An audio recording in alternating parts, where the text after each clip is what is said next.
All right, guys. We're back with Leo again. He we had a great interview with him yesterday, talking about his book, The Power of Less. And today he is going to answer a couple reader questions about blogging. So let me just go and get straight into it. Sure. Uh, let's see. Ben Clapton of benclapton.id.au. His question is, while I've been blogging for a while, I'm now wanting to start increasing my readership. What tips would you have to do this, but not have it eat up my entire day? Well, actually, it's something that I've written about before, but one of the most important things, I mean, what you really have to do is figure out what really grows your blog, are the essential things, just like I talk about in The Power of Less. What are the high impact tasks? Because you don't have all day to blog. Most of us don't. So you have to figure out what can you do in the least amount of time that will grow your blog the most. And for me, in my experience, that has been writing high impact posts. And that's both for my blog and also as a guest post for other blogs. And those high impact posts are ones you might find on, say Zen Habits, where I try and, kind of go in depth and provide a lot of really useful information about a topic that people are really interested in. So on Zen Habits, a lot of people are interested in, let's say, getting in shape and losing weight. So I might write about that, but, focus on one aspect of that and really show them, what has worked for me and other people and pack it with a lot of useful tips. And so that, to me, is the most important thing, writing really useful content. Because, I mean, people might write posts, but it might be, linking to someone else, what someone else is doing, just a short little post. It might be talking about their day. It might be, basically just a little rant about something, or, Right. it could be a lot of different things. But for me, the high impact ones are the ones that really are really useful, that people are going to want to read or want to share with other people, link to from their blogs. And it just kind of gets them saying, wow, thank you for that post. And so that's what you want people to say every time you write a post. So focus on those high impact posts and do a lot of guest posts for other blogs. Like, for example, the one I was just talking about, I did for ProBlogger, obviously the top blog for bloggers, and that was called The Essential Guide to Growing Your Blog in Minimal Time. And so I talk about some of these things in that. And I try to make it as useful as possible, and that exposes me to that blog's readers. So every time you go and do a guest post on another blog, you're being exposed to a new audience, and they're seeing your writing a lot of times for the first time, and they're saying, hey, wow, this is a great post. This guy probably has some other good stuff on his site, and they'll go and check out your site. And when they go there, they better see a whole bunch of really good stuff. Right. And those are the two key things, is attract them with your great guest posts, and when they go there, it should be just very regularly, I mean, not just once in a while, a lot of really good stuff. And that could be once or twice a week, or 3 or 4 times a week, or 5 times, or whatever, but, it can't be once a month, and it can't be 1 out of every 10 posts is very useful. Mm-hmm. So you have to have a high ratio of useful posts. Yeah, that's one of those things where once again, it's kind of that great advice that you would think is, everybody would be common sense.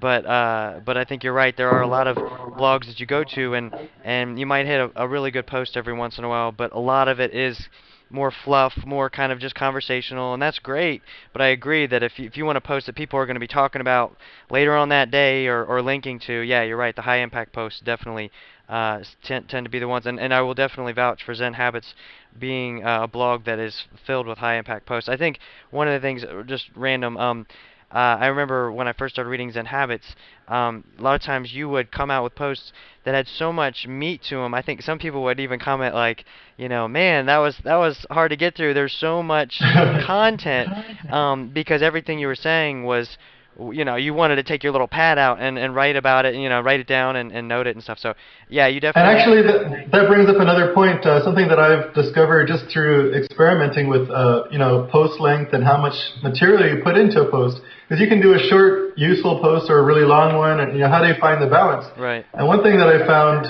you don't want to do it with every post, but long posts that are filled with lots of useful stuff that people might not want to read, just in one sitting because Mhm. maybe they only have 5 minutes to read right now. They tend to bookmark those, let's say in Delicious. Yeah. And so what happens with, at least with Zen Habits, is I get on the popular page of Delicious a lot, which sends me a lot of traffic and exposes me to new readers, because people are bookmarking my post there. Basically, a lot of times because they can't, they don't have the time to read it in that one sitting, and they want to come back to refer to it later, even if they did read the whole thing. And so you want to have those bookmarkable posts. Maybe not every time. Right. You might not want to overload your readers with it every single day, but it is good to have those posts. I agree, and that's really good advice. I was thinking, one that comes to mind is, don't you have on Zen Habits like the 50 novels that you enjoy or something? I can't remember what it was. Yeah, it was. Well, actually, I've done a couple of posts. One was, my, what was it, 100 or 50, like my favorite novels, and Right. another one was nonfiction. Right. And both of those were extremely popular. I guess people are always looking for recommendations, and so they bookmark those. Right. Well, because they're reference And posts. I mean, they're posts that you can kind of reference, like you can go back to right. again and again. And like you said, you know, a lot of those people might not have read it all at once, but it's something they're going to keep going back to. So it's kind of like that's something that I guess it builds a strong foundation of content. Whereas the smaller posts, you know, they're more kind of like a quick read. They get something out of it, but they're probably not going to come back to it, you know, as much. So that's really good. Let me jump to the next one. Jay of jfrawley.com, also called Internoodle, as far as his blog, asks, what is the most potent way to give readers the most value? Does it go beyond content? So this obviously kind of continues with what we're saying.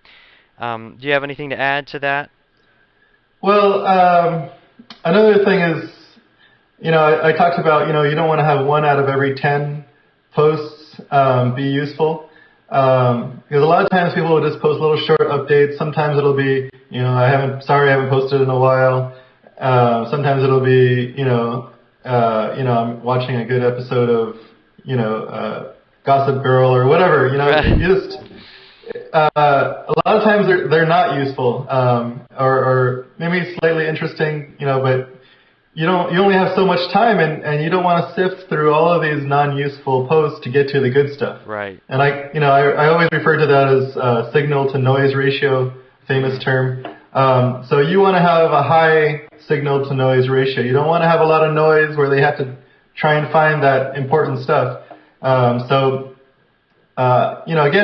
the value to the readers is in those high impact, useful, really useful content. And so when if you have that as a high ratio, that's really useful to people because that cuts down on the work that they have to do to sort through their feed reader or email or whatever, however they're reading your posts. So again, just focus on those high impact posts and minimize the non-essential stuff. Low impact posts, clutter on your website, all of that stuff makes, if whatever, isn't helping them, and if you can remove that and just kind of leave just the really good stuff, that helps the reader out a lot, and they'll appreciate it.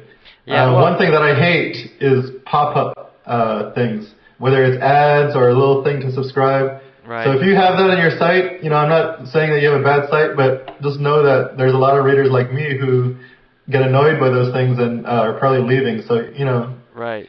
Right. Well. you might want to reconsider it. Okay. That's a good thing to think about.